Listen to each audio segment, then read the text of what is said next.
นะที่ได้สนับสนุนจ่องทำมาเป็นทีมทีวีออนไลน์ของเราปีหนึ่งก็ประมาณสัก18,000-19,000นะโดยท่านอาจารย์เจ้าคุณพระวิสุทธิวัชราภรณ์นะซึ่งนอกจากนั้นก็ยังมีมูลนิธิโพธิยาลัยมหาวิทยาลัยมหาจุฬาลงกรณ์ราชวิทยาลัยนะวิทยาเขตเชียงใหม่โครงการหมู่บ้านรักษาศีล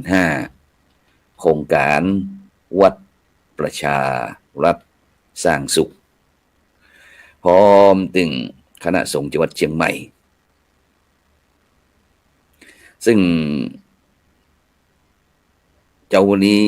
ได้ออกหลายท่านหลายคนอู้ถึงเรื่องบอกว่าขึ้นบทก่อนเปิดบอกว่าความตายนึกถึงความตายสบายนักเนาะมันหักลักหักหลงหักสงสารบอลเทามืดฮือโมหันอันตการทำฮือหานหายสะดุงบ่ยุ่งใจเพราะว่าทางศูนย์ศึกษาพระพุทธศาสนาวันอาทิตย์วัดพระสิงห์วรมหาวิหารก็ได้สูญเสียเล่าสื่อหรือว่าคุณครูหรือว่าอาจารย์แล้วแต่ที่เขาจะห้องแล้วแต่ที่เขาจะห้องนะพอเปิ้นได้เสียชีวิตนะทุกทีเราซื้อเปิ้นก็จะเป็นผู้ที่ช่วยสอนวิชาภาษาจีนนะวิชาภาษาจีนนะซึ่งช่วยมาตลอดนะแต่ก็มาหยุดชะงักในช่วงโควิดนะก็เลยทำให้ขาดหายกันไปขาดหายช่วงไประยะหนึ่งนะยันศูนย์ศึกษาพุทธศาสนาวันอาทิตย์นะวัดพระสิงห์วรมหาวิหารหรือว่าตั้งเชียงใหม่ของเรานี่ก็ช่วงนี้ก็หยุดชะงักนะซึ่งก็บอกว่ามันเกิดอะไรอย่างขึ้นนะเพราะว่าจะเป็นเรื่องการเปลี่ยนแปลงของโลกความนึกคิดของมนุษย์ของคนเฮานะเพราะแต่ก่อนนี้ถ้าเฮาเป็นละเด็กละอ่อนเฮาก็จะนึกถึงวัดถึงว่าแล้วก็ถ้าได้ไปวัดนี้ถือว่าโอ้โหสุดยอดนะพูดกันง่ายว่าเขาว่าบุญก็ได้ใส่ก็เต็มแต่คนในปัจจุบันนี้หรือว่าละเด็กละอ่อนในปัจจุบันนี้ก็มองตั้งวัดวาอารามต่างๆนี่ก็อาจจะบ่ได้สนใจ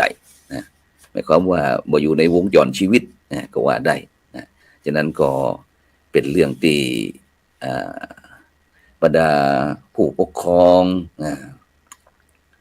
ญาติพี่น้องคนเฒ่าคนแก่ต่างๆก็คงจะต้องช่วยกันนะได้ทำความเข้าใจว่าเนี่ยการมีพระศาสนานะเป็นคอยปึ่งปายึดเหนี่ยวจิตใจนี่ก็เป็นสิ่งที่บ่เสียหายเป็นเรื่องสิ่งที่ดีนะเพราะว่ายามที่เราเกิด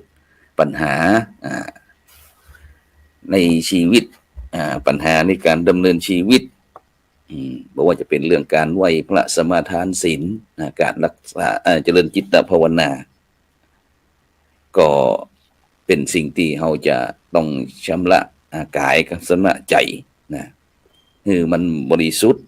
คือมันดีคือมันสะอาดเป็นห้องว่าสะอาดกายเจริญวัยสะอาดใจเจริญสุขฉะนั้นก็บรรดาท่าน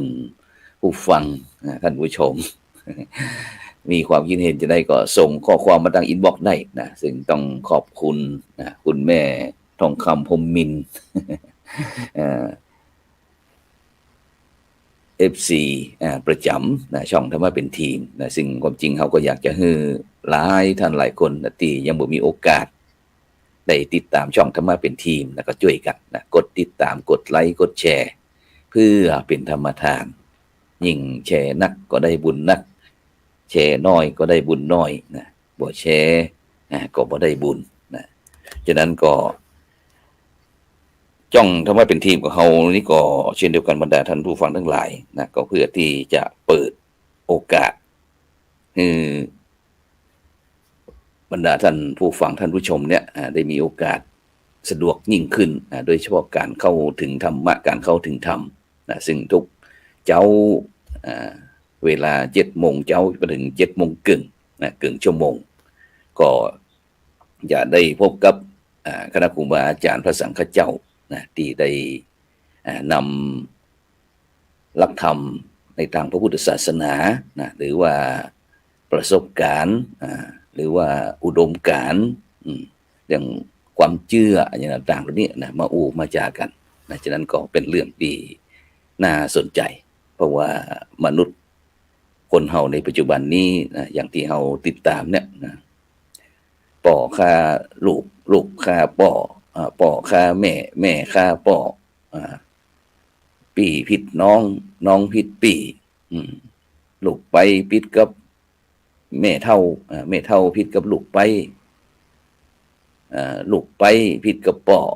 ปวดเท่าผิดกับลูกไปกระหมุนเวียนเปลี่ยนกันไปเนี่ยบรรดาท่านผู้ฟังทั้งหลายนะฉะนั้นบางครั้ง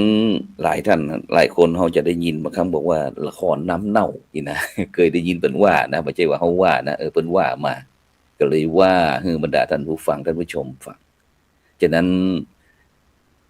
การดำเนินชีวิตของคนเฮานี่ก็บอกว่าจะเป็นสัตว์บอกว่ามนุษย์เพราะว่ามนุษย์ก็เป็นสัตว์เช่นเดียวกันนะก็ปรารถนาที่จะมีความสุขแบบยั่งยืนนะฉะนั้นเนี่ยบรรดาท่านผู้ฟังทั้งหลายนะถ้าเราตื่นเจ้าขึ้นมาเนี่ยแต่ละเจ้านะได้มีโอกาสมาเปิดรายการธรรมะรับอรุณไม่ใช่ธรรมะโหนสลิงนะเพราะว่าแต่คืนนี้ได้มีโอกาสกราบนิมนต์หลวงตาอ้วนดร.สุทธปฐพีแล้วก็ท่านพระอาจารย์สาธิตธีรปัญโยจากสถาบันธรรมาภิวัตน์นี่ก็มาสนทนาแลกเปลี่ยนเรียนรู้นะว่าตามมุมมองของแต่ละท่านแต่ละคนเนี่ยเป็นจะได้พ้องในฐานะที่เราเกิดมาร่วมโลกนะแต่ละรูปแต่ละท่านแต่ละคนก็มองหันที่แตกต่างกันไปเพราะฉะนั้นบรรดาท่านผู้ฟังนะที่เพราะว่าคืนนี้เป็นเจ้าวันนี้เป็นเจ้าวันเสาร์เนาะวันหยุดหลายท่านหลายคนก็ยังจะนอนบิดซ้ายแล้วก็บิดขวาบิดขวาแล้วก็บิดซ้ายดึงผ้าห่มมากระลุมหัวอีกนะ เพราะว่า7 โมงนี่ก็บางทีอย่างในตั้งภูตั้งดอยต่างๆนี่ก็ยังมืดอยู่เด้อบรรดาท่านผู้ฟังทั้งหลายอย่างที่ผู้จัดเองได้เดินทางไป12 เมือง12 ปันนานะแล้วก็ได้มีโอกาสเดินทางไปทางคุณหมิงตงชวนยี่ซีอย่างต่างๆเหล่านี้ตั้งมณฑลยูนานนี่นะก็หิมะกระตกบรรดาท่านผู้ฟังทั้งหลายนะแล้วก็ได้มีโอกาสไปพบกับพี่น้องไตลื้อนะที่บ้านเมืองหลวงเมืองหลวงเหนือเมืองหลวงใต้นะที่ได้ฟังนะว่าได้มีกลุ่มชาติพันธุ์ที่12 ปันนาหรือว่ายูนานเนี่ยประมาณ12กลุ่มชาติพันธุ์บรรดาท่านผู้ฟังทั้งหลายแต่ถ้าเป็น12 ปันนานี่เป็นเมืองหลวงไตลื้อนะแต่ถ้าตั้งเจียงตุงเนี่ยเป็นห้องว่าพี่น้องไตขืนพี่น้องไตขืนพี่น้องไตใหญ่พ่องพี่น้องเมืองยองก็พี่น้องยองนะฉะนั้นก็เปิ้นก็ฝากความปรารถนาดีมาถึงพี่น้องคนไทยว่าดีละนะที่ได้เกิดมาเป็นคนไทยดีละที่เกิดในพุทธศาสนาได้มีสถาบันชาติศาสนาพระมหากษัตริย์เป็นลมโพใบใหญ่ลมไซใบหน้ากับพี่น้องประสบนิกรชาวไทยนะถือว่าเป็นโชคดีนะซึ่งก็ถามเปิ้นบอกว่าแล้วก็อันมีลูกจังฮือชื่อยัสชื่อสังนี่นะเพิ่นก็บอกฟังนะเฮาก็ใจภาษานี่แหละภาษากึ่งเมืองกึ่งกึ่งกลุ่มชาติพันธุ์พ้องถูกข้องบ่ถูกข้องนะแต่ก็กันฮู้เรื่องกันฮู้เรื่องใจยิ่งคนเฒ่าคนแก่นี่บ่ต้องห่วงละนะได้กันแฮะหันพระสงฆ์ของเจ้าว่า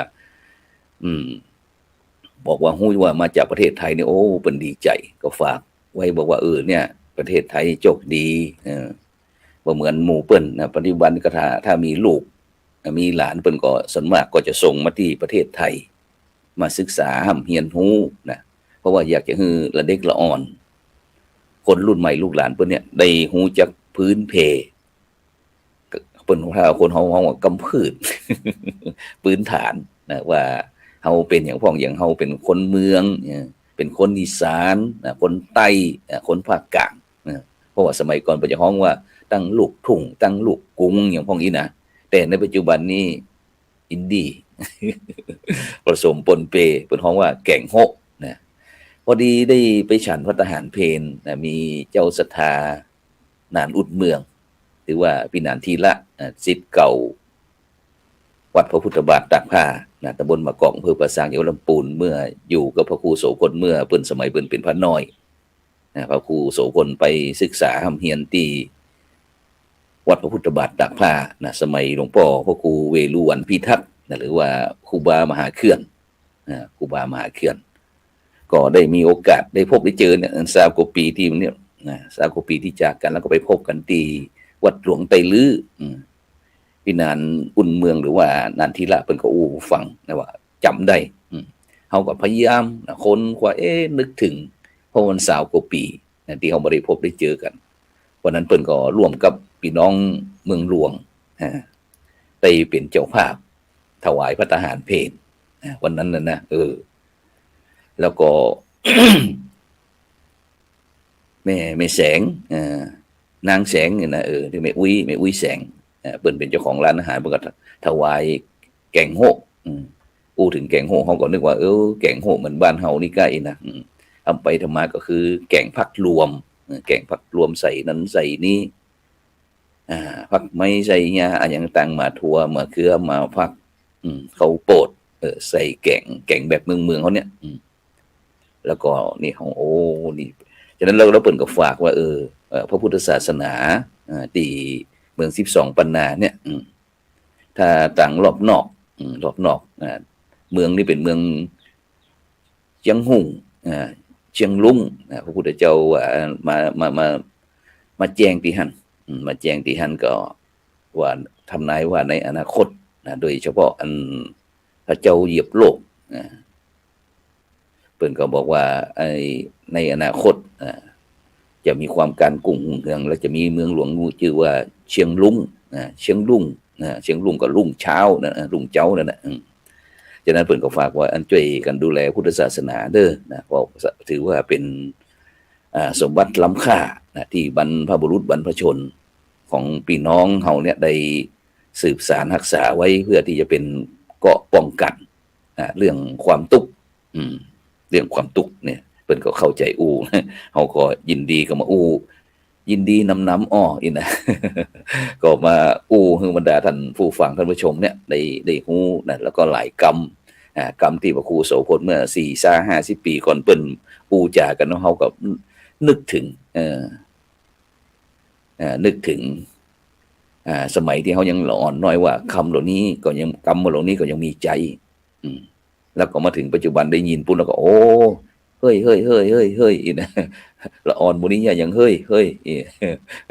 อย่างนี้เป็นต้นนะฉะนั้นก็ทำให้เฮาได้ยินได้ฟังแล้วมันบ่มีอย่างเจือปนนะมีความสุขนะฉะนั้นทางคนเฮาตื่นทุกคนก็ลืมตาอ้าปากมันก็อยากจะมีความสุขนะแต่หลายท่านหลายคนมีความสุขที่แตกต่างกันไปนะบางคนก็ได้ยินได้ฟังบางคนก็ได้ได้จาบางคนก็ได้ร้องรำทำเพลงบางคนก็อยากได้กินได้แอวบางคนก็ได้ให้ได้ฮ้องอีกนะมีความสุขที่แตกต่างกันไปฉะนั้นถ้าเฮาตื่นเจ้าแต่ละวันใครทำจิตใจให้ผ่องใสอารมณ์ดีนะยิ้มแย้มแจ่มใสนะบ่ถือโทษโกรธเคียงไผนะคนนั้นก็คือคนที่โชคดีฉะนั้นบรรดาท่านผู้ฟังท่านผู้ชมตื่นขึ้นมาฟังรายการเฮายิ้มหรือยัง ยิ้มไว้ใจสดชื่นนะอายุยืนหมื่นปีแต่ถ้าไผตื่นขึ้นมาอมตุกเครียดคิดนักปากก็จมทนบ่ไหวงุดงิดโวยวายคนนั้นก็ถือว่าโชคร้ายโชคร้ายเพราะอย่าง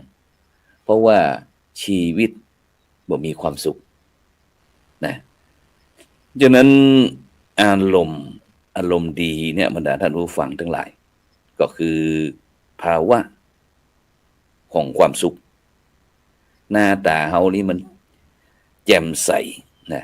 จิตใจเบิกบานซึ่งก็ถือว่าเป็นผลดี ต่อตัวเฮาเองทำให้ตัวเฮาเองเนี่ยมีความสุขแล้วก็สังคมนะที่เกี่ยวข้องก็มีความสุขไปด้วยเพราะฉะนั้นเนี่ยบรรดาท่านผู้ฟังทั้งหลายในปัจจุบันเนี่ยนะเราได้ยินหลายท่านหลายคนได้ระเบิดอารมณ์ใส่กันอย่างที่เราได้ยินระหว่างลูกเลี้ยงกระปอนนาที่จังหวัดหนึ่งมุมหนึ่งของประเทศไทยเนี่ยได้เจรจากันเรื่องผลประโยชน์เรื่องการบ้านการเมืองเสร็จแล้วก็ได้อารมณ์บดจ่อยนะหุนหันพลันแล่นทำร้ายร่างกายจนถึงกันเสียชีวิตนี่มันระเบิดออกมาบรรดาท่านผู้ฟังทั้งหลายนะฉะนั้นเราจะได้ยินแต่ก่อนนี้เราอาจจะบ่ค่อยเข้าใจแต่เมื่อเรามีคลิปได้เปิดได้ฟังแล้วโอ้โหอารมณ์นี่มันถือว่าเป็นเรื่องใหญ่แต่บรรดาท่านผู้ฟังทั้งหลายในปัจจุบันนี่นะแม้กระทั่งหมอหรือว่าพยาบาลหรือโรงพยาบาลกระทรวงสาธารณสุขเนี่ยต้องยกขึ้นว่าเป็นโรคฮิตเนี่ยนะมะเร็งอารมณ์ฉะนั้นอารมณ์เป็นเรื่องของจิตอารมณ์เป็นเรื่อง ของใจอารมณ์ดีก็เพราะมีเรื่องที่ดีๆอยู่ในจิตในใจถือว่าเกิดจากการปรับจิตปรับใจคือเข้ากับสภาวะต่างๆได้อารมณ์บ่ดีนะหรือว่าอารมณ์เสียนะอารมณ์เสียที่ผมเฮาจังว่านั่นน่ะหรือว่าอารมณ์บ่ดีเพราะว่าเก็บเรื่องบ่ดีเรื่องให้หายนะเก็บไว้ในจิตไว้ในใจหรือว่าเกิดจากการปรับจิตใจให้เข้ากับสภาวะต่างๆที่เกิดขึ้นเนี่ยมันบ่ได้บางครั้งเรื่องดีๆเข้ามาก็ปรับจิตใจบ่ได้ทำให้อารมณ์เสียอารมณ์บ่ดีอารมณ์บ่จ่อยเพราะฉะนั้นเนี่ยบรรดาท่านผู้ฟังทั้งหลายคนทุกคนอยากมีอารมณ์ดีอยากได้ความสุขอยากได้ความสบายซึ่งก็หาได้บ่ยากเพราะว่ามันอยู่ที่ตัวเราเองอารมณ์เสียเข้ามากระทบจิตกระทบใจก็พยายามปรับจิตใจเขาเนี่ยมันเป็นคนที่อารมณ์ดีหรือว่าหลีกเลี่ยงด้วยการปล่อยวางทำจิตทำใจได้อย่างนี้แล้วนะอารมณ์ของเฮานะก็จะดีนะแล้วเฮาก็จะได้รู้คุณค่าของความเป็นคนว่าครั้งหนึ่งในชีวิตที่เฮาเกิดขึ้นมาเนี่ยนะเฮาได้สร้างประโยชน์ต่อตนเองแล้วก็ส่วนรวมเพราะชีวิตคนเฮาเนี่ยสาระสำคัญมันอยู่ที่ดีความดีที่เฮาทำเพราะว่าจะเป็นหน้าตาผิวพรรณวรรณะแม้จะงามแม้จะหล่อจะได้ก็ตามก็ชื่นชมความปรารถนาอยากได้กันเพียงพักเดียวอย่างวันก่อนนี้ได้มีโอกาสไปซ้อมเขี้ยวหรือว่าไปหาหมอฟัน เพราะละอ่อนน้อยเกิดเหมือนเป็นละอ่อนน้อยเกิดเหมือนนะก็ไปหาคุณหมอที่ไกลปากทางเข้าวัดพวกหงพวกแต้มไปฮะไกลๆฮะมีคุณหมอที่เปิ้นอารมณ์ดีเวลาคุณหมอเปิ้นนั้นสังเกตเปิ้นทำงานเปิ้นจะงึมงำคล้ายกับห้องเพลงนี่ไปด้วยบรรดาท่านผู้ฟังทั้งหลายเฮาก็ไปหาหมอฟันเฮาก็ศึกษาด้วยทั้งที่เฮาอันเปิ้นอันเคาะหินปูนนี่นะอุดฟันอย่างต่างๆแล้วเนี่ยความจริงนี่โอ้โหพื้นที่มันน้อยเนี่ยปากคนเฮานี่นะแต่คุณหมอก็ใจหึมหำแต่ก็บ่เป็นเพลงเฮาฟังแล้วนะฟังว่าโอ้เปิ้นก็มีความสุขฉะนั้นเนี่ยบรรดาท่านผู้ฟังทั้งหลายนะตะกี้นั้นได้อู้ถึงเรื่องเล่าสื่อนะว่ายามที่เปิ้นมีชีวิตอยู่เปิ้นก็มาช่วยวัดช่วยว่านะเพราะว่าการศึกษาพระพุทธศาสนาวันอาทิตย์เนี่ยเป็นการศึกษาสงเคราะห์ นะที่พระสงฆ์องค์เจ้านะหรือว่าคณะสงฆ์แต่ละวัดแต่ละวาที่สามารถจะมีบุคลากรหรือว่าลูกพระลูกเนนที่มีองค์ความรู้เนี่ยได้ช่วยกันสงเคราะห์นอกจากที่เขาจะฟังเทศน์ฟังธรรมในงานบุญงานมงคลงานอวมงคลพ่องนะแต่ยามว่างเพราะโดยเฉพาะในปัจจุบันนี้โอ้โหเข้ามาวัดประใดนี้โดยเฉพาะโรงเรียนนะถ้าละเด็กละอ่อน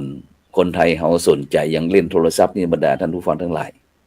ก็จะทำให้การศึกษาการศึกษานี่เฮียนรู้เนี่ย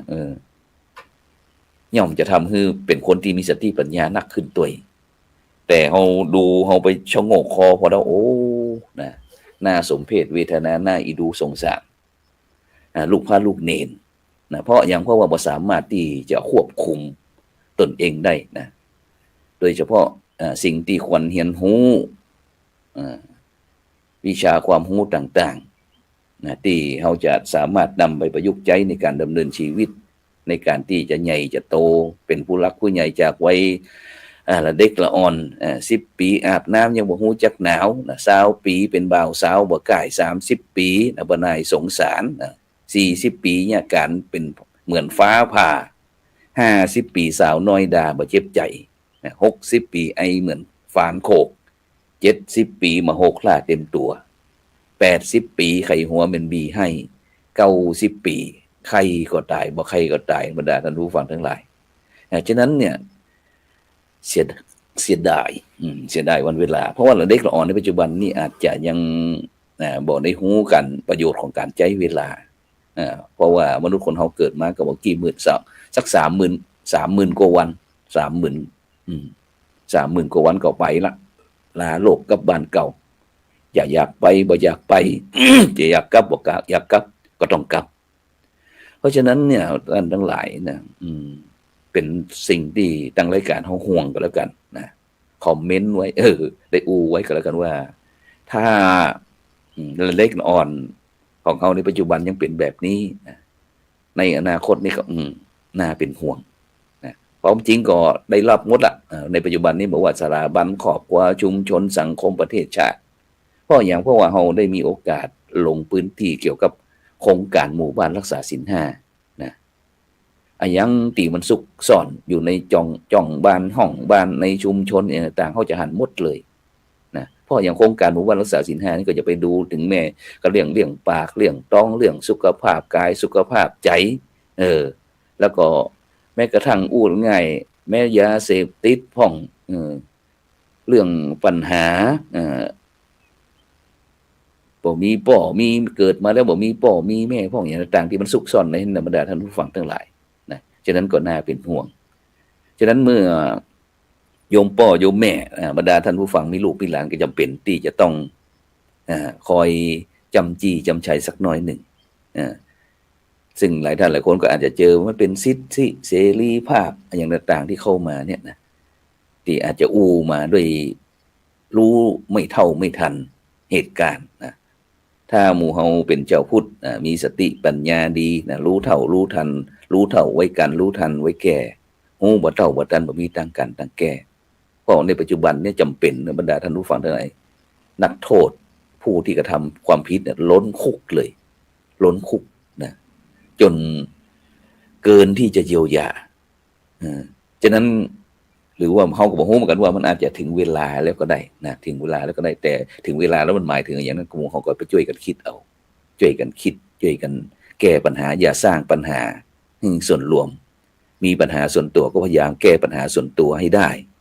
แล้วก็อย่าให้ปัญหาเหล่านั้นมันกระจายออกสู่สังคมส่วนรวม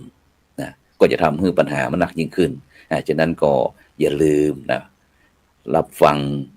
รายการดีๆรายการนานาสาระธรรมะรับอรุณในภาคเจ้าวันนี้ก็แบบสบายๆนะตื่นกันแล้วก็ล้างหน้าแปรงฟันแล้วก็มีหน้าที่อย่างก็ทำกันไปนะโชคดีที่ท่านทั้งหลายได้มีโอกาสตื่นขึ้นมาเพราะบางคนรับบ่มีโอกาสตื่นบางคนตื่นแล้วก็บ่มีโอกาสรับ จากโลกนี้ไปนะฉะนั้นก็ขอบคุณ อนุโมทนากับบรรดาท่านผู้ฟังท่านผู้ชมแล้วก็จะไปลืมเด้อในวันที่19 21นะทางมหาวิทยาลัยมหาจุฬาลงกรณราชวิทยาลัยเขตเชียงใหม่เพิ่นก็จะมีการทำบุญฉลองครบรอบวันสถาปนา40 ปีนะมหาวิทยาลัยมหาจุฬาลงกรณราชวิทยาลัยเขตเชียงใหม่นะที่ตำบลป่าเมี่ยงอำเภอดอยสะเก็ดจังหวัดเชียงใหม่นะวันที่10วันพัดที่19นี่ก็จะมีการเทศทำมหาชาตินานาชาตินะเพราะว่าจะเป็นตั้งของพี่น้องล้านนาคนเมืองเฮากะนะเรื่องกันจูชกนะแล้วก็ตั้งพี่น้องไตลื้อนี่ก็จะเป็นกันกุมารพี่น้องไตขืนนะนี่ก็จะเป็นกันมัดซีแล้วก็พี่น้องไตลื้อจากสาธารณรัฐประชาธิปไตยประชาชนลาวนี่ก็กันนครขันนะวันที่20ส่วนวันที่21นั้นก็จะเป็นเกี่ยวกับเรื่องงาน สืบสารแล้วก็ต่อยอดสืบสารต่อยอดเกี่ยวกับพิธีเปิดป้ายมหาวิทยาลัยวางศิลาฤกษ์วัดมหาจุฬาศรีวิชยารามถวายหลวงปู่ครูบาเจ้าศรีวิชัยนะดังนั้นก็บรรดาท่านผู้ฟังท่านผู้ชมก็เรียนเชิญเจริญพรเด้อนะไปร่วมกันจากนั้นก็เจ้านี้ก็เวลาหมดเวลาแต่เลยเวลาไปหน่อยก็ขอกล่าวคำว่าธรรมะรับอรุณสวัสดีขอ